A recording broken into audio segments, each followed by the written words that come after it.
salaamaaleykum waa New York salaamaaleykum li wër New York yëpp 52 états yi le 23 septembre ak le 24 septembre ñu ngi leen di woo di ci ànd ak waa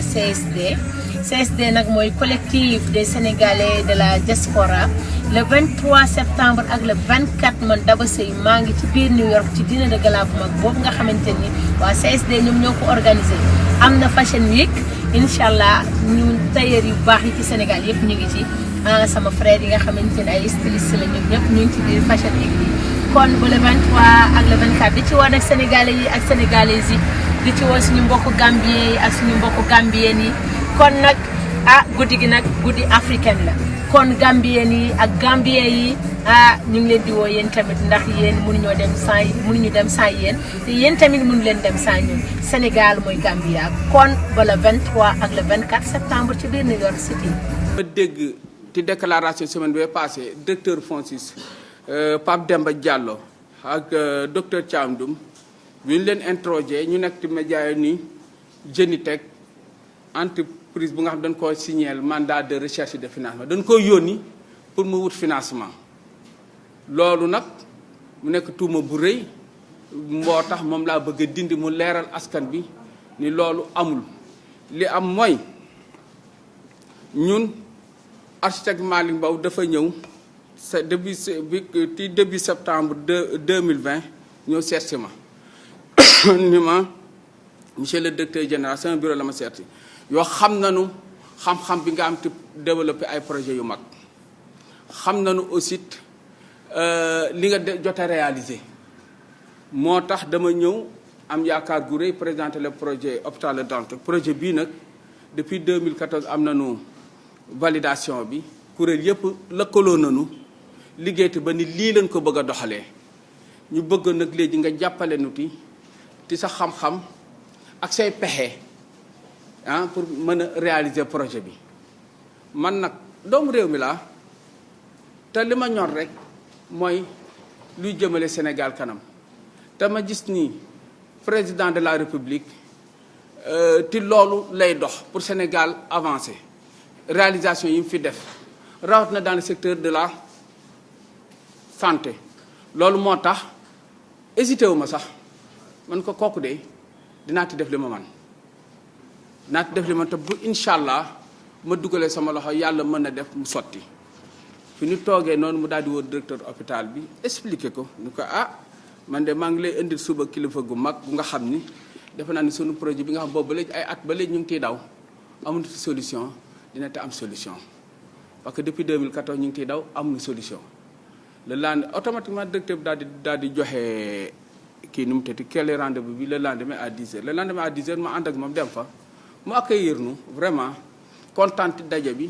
ba pare expliqué waat li Malick Mbow wax bi mu ko expliqué man ko loolu de dinaa ci ànd dinaa ci sawar waaye comme hôpital bi nii ma ko gisee nii problème yi bari na te en tant que expert il faut que ñu formaliser suñu collaboration comme ça ma gëstu yan mooy problème hôpital bi ma gëstu difficulté yi comme ça ma indi solution parce que li am solo ma indi solution min ma waaw ñu signé convention cadre bi ñu ko signé après ñu jox ma document yëpp ma dem gën a xóotal liggéey bi ma ni leen dama bëgg financement bu nga xam ni day yomb te pay bi ba pare day gudd pour oyofal pay bi ñu étaler ko ba 20 ans ñaar fukki at booleeg ñetti at yu nga xamante ni kenn du ko fay mu nekk ñaar fukki at ak ñett bi ñu defee loolu au début du mois de décembre 2021 ma daal di bind docteur Thiam ni ko pare naa léegi de 14 décembre 2021 ma bind ko mi ngi nii ma bind ko ni ko docteur mi naa ma ni ko la nga xam ni moom nga ma la ñu signé woon ci contrat bi ba fii ñu toll liggéey naa ko léegi naa pare naa pour démarrer travaux yi mooy 14 décembre 2022 dama bëgg nag nga dee gis kilifa yi wax leen ni leen suñu promoteur bi pare na nga xamante ni bu ñëwee mën a démarrer ma toog ak diir gisuma ko tontuwul ma daal di fay dem toog wax ak moom ni ko waaw lu xew yow yàgg ñëw nga sama bureau yàgg nga maa woo bis bi yàlla sax nga naan ma jaañ kañ day démarrer ma naan la xaaral léegi pare naa lu tax dem parce que vraiment donc lu tax mu ni ma dama bëgg daal nga rapproché wu ci ministère de la santé ak directeur FONSIS comme ça nga mën a continuer collaboration bi man ko d'accord automatiquement ma daal di bind le ministre de la santé le 11 février 2022 mi ngi nii avec accusé de réception bi ma ko bindee li ma wax fii rek laa ko wax ni ko monsieur le ministre li ma bëggoon daal mooy liggéey bi ñu defoon ba fii ñu toll pare na te dañoo bëgg ñu jël matuwaay pour mën a démarrer travaux yi contrat bi ma signé ak directeur hôpital bi mi ngi nii contrat bi li ñu bind Genitech International promoteur nag mooy lan bu ñu ko mënee teg mooy ki nga xam ni day étudier wut financement ba pare nag tabax bu tabaxee ba pare nag door a jébbal wala mu exploiter boppam wala mu jébbal ku ko exploiter ñu delloo bor bi mooy rôle promoteur. donc promoteur mooy ki nga xamante ni buy tabax day jël entreprise yi gën a xarañ ci àddina bi ñu tabaxal ko mu fay leen parce que mooy endetté wu su paree mu daal di jël hôpital bi jébbale ko ministère bi mu nekk hôpital public continuer def liggéeyam comme ni mu waree. moo tax bi ma déggee Pape Demba Diallo directeur du FONSIS ak Thiandoum nii mandat de recherche de financement la mel ni Genitech intermédiation financière lay def wala courtier la buy wut financement pour état du Sénégal wala pour ñoom du loolu contrat la bu nu bind mu leer ci kaw loolu ñu def liggéey bu mucc ayib étudier formule innovante bi nga xam ni moo adapté ci hôpital bi nga xam état du Sénégal du endetté wu du jaay suuf dinañ ko tabax te remboursement bi dina oyof te askan bi état fa muy intervenir rek mooy cas de force majeure par exemple en cas de force majeure ou weer bi déficit am na déficit mu compensé mais bu dul loolu li na xam ci hôpital mën na rembourser boppam detam Chine hôpital yëpp ñooy rembourser seen bopp seen det du état mooy endetté wu di déedéet te man li ma jaaxal mooy sunu hôpital yi ñooy dañuy déficitaire mais sunu cliniques yi ils sont jamais déficitaires donc loolu muy wul pourtant ce sont les mêmes personnes qui sont là à exercer moo di que problème gestion la rek ak suivi ci kaw loolu nag pour mu leer ma leeral askan bi lii moo nekkoon contrat bi te signature bi mi ngi nii par le directeur de l'hôpital et mi ngi nii et le promoteur Genitech International. bi ma demee ministère de la santé bi ma bindee courrier ministère de la santé nag ñu mettre ma en rapport avec seen directeur le directeur de cabinet du ministre Alphonse Thiaw ma ñëw ba ak sama conseiller financier ñu rencontré ko vraiment mu nekk rencontre bu nga xamante ni bu rafet la mu teel dalanu ba pare daal di woo Cheikh tenante kale rendez-vous ak Ahmed Diouf directeur des infrastructures le lendemain ñu dem rencontré ko explique ko mu ni wax dëgg yàlla seen dossier yëpp jot nañ ko te li ñu jot am te dara lu ñuy wax xanaa kay nit dina toll fu nga xam ni amul lu muy wax ci sa dossier parce que sur le plan technique am ngeen validation nationale seen financement pare na dem leen gis autorités yi pour ñu mën a valider seen dossier pour ñu mën a wax kañ ngeen yi démarrer mais man daal li ma lay conseillé mooy dama gis kilifa yi parce que man Ahmed Diouf sa dossier yëpp sur le plan technique sur le plan financier yëpp pare nga te wax dëgg yàlla offre yi ñu def yëpp ñëpp dañuy demander état de financement état mooy financé mooy gàddu bor bi te yow defuloo ko benn doomu réew nga mais dama gis autorités yi loolu daal la ma defoon comme conseil man daal di fay jóge daal di bind le chef de l'État bi ma ko bindee adressé ko courrier bi accompagner preuve de fonds yi preuve de fonds yaa ngi nii nga xamante ni moo war a financer hôpital bi dama dem ba réactualiser ko sax en 18 août bi avec toute la traçabilité disponible te partenaires financiers yi boo ñëwee imaginer leen fonds yu ñu mobilisé depuis décembre 2021 ba fii ñu toll après 8 mois ñu toog